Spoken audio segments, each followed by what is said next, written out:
Assalamualaikum warahmatullahi wabarakatuh. Sebelumnya perkenalkan saya Hanifah Ramadan Lubis. Pada kesempatan kali ini, saya akan menjelaskan terkait penerapan teori behavior dalam pembelajaran. Sebelumnya, saya hormati kepada Bapak Adi selaku dosen pengampu mata kuliah kali ini. Dan mungkin langsung aja. Di sini kita akan membahas terkait apa sih definisi dari teori pembelajaran behavior, lalu prinsip-prinsip dasarnya apa aja, serta penerapannya dan keunggulan serta kelemahan dari teori behavior.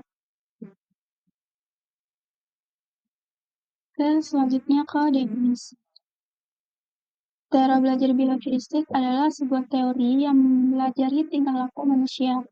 Menurut Kristinita, teori belajar behavioristik merupakan teori belajar memahami tingkah laku manusia menggunakan pendekatan objektif, mekanistik, dan metodistik, sehingga perubahan tingkah laku pada diri seseorang dapat dilakukan melalui upaya pengkondisian. Menurut teori ini, dalam belajar yang penting adalah input yang berupa stimulus dan output yang berupa respons. Stimulus adalah sesuatu yang diberikan guru kepada siswa, sedangkan respon berupa reaksi atau tanggapan siswa terhadap stimulus yang diberikan oleh guru tersebut.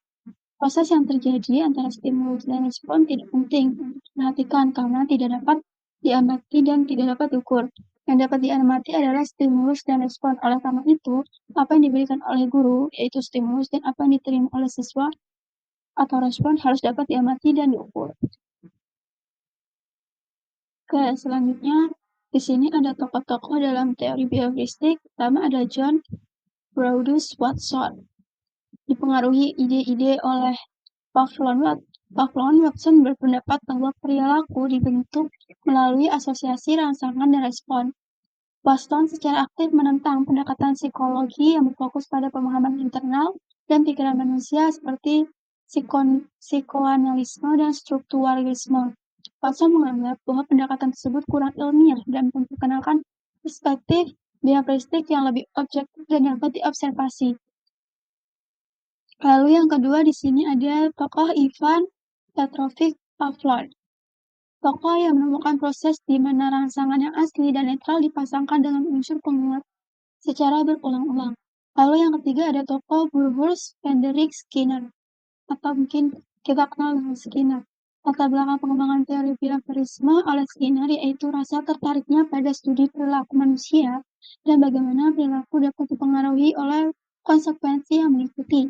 Skinner percaya bahwa perilaku manusia dapat dipahami melalui studi tentang bagaimana individu merespon stimulus lingkungan dan bagaimana konsekuensi yang mengikuti respon tersebut mempengaruhi kemungkinan terulangnya respon tersebut di masa depan. Seperti behaviorisme lainnya, tokoh behavioristik yang paling banyak diperbincangkan, Skinner mengemukakan bahwa belajar melibatkan kesempatan terjadinya peristiwa yang menimbulkan respon belajar, respon si pelajar, dan konsekuensi yang menggunakan respon tersebut. Lalu yang terakhir ada Edward Thorndike, tokoh yang berpendapat bahwa belajar adalah proses interaksi antara stimulus dan respon. Thorndike tertarik pada studi tentang bagaimana manusia dan hewan belajar dan merespon lingkungan mereka.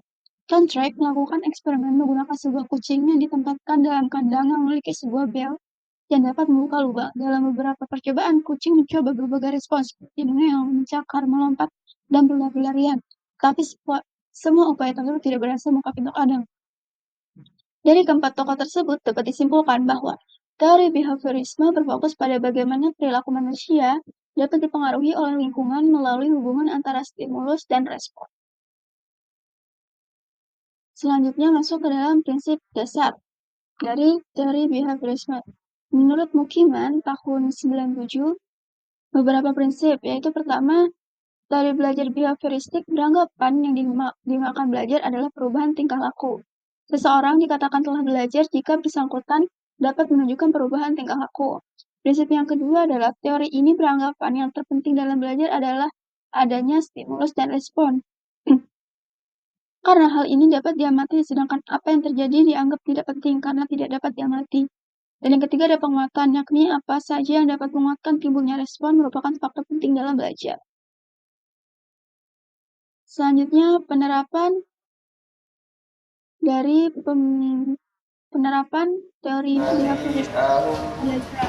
في آذانهم من السوائك هجرا معه Dari teori belajar behavioristik menekankan kepentingan perilaku terlihat sebagai hasil belajar. Teori belajar behavioristik dengan meluaskan menjelaskan pendekatan siswa yang belajar sehingga demikian hasil munculnya perilaku siswa yang kuat apabila penguatan dan akan menghilang metode kebiasaan. Teori belajar behavioristik berpengaruh terhadap masalah belajar karena mempraktekkan sebagai latihan untuk menemukan hubungan antara stimulus dan respon. Dengan memberikan rangsangan, siswa akan bereaksi dan menanggapi respon tersebut. Hubungan stimulus respon menunjukkan kebiasaan untuk proses belajar.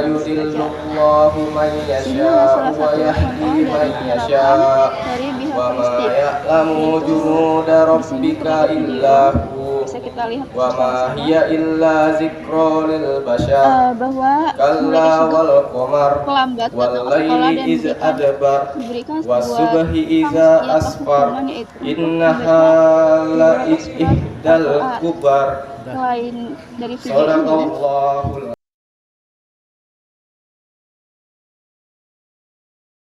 Selain dari video ini, contoh lainnya ada hukuman untuk mengurangi perilaku tidak diinginkan. Seperti siswa yang sering berbicara saat guru menjelaskan, mendapatkan hukuman berupa pengurangan poin nilai. Hukuman ini bertujuan untuk mengurangi kebiasaan tersebut karena siswa memahami bahwa perilaku negatif akan membawa konsekuensi yang tidak menyenangkan. Lalu ada sistem reward dalam pengelolaan kelas. Guru menggunakan sistem token reward untuk meningkatkan kedisiplinan siswa. Setiap siswa yang datang tepat waktu menyelesaikan tugas atau menjaga kebersihan kelas mendapatkan 1 token. Setelah mengumpulkan 5 token, siswa dapat menukarnya dengan hadiah kecil seperti tulis atau waktu tambahan untuk belajar. Sistem ini memotivasi siswa untuk berperilaku baik.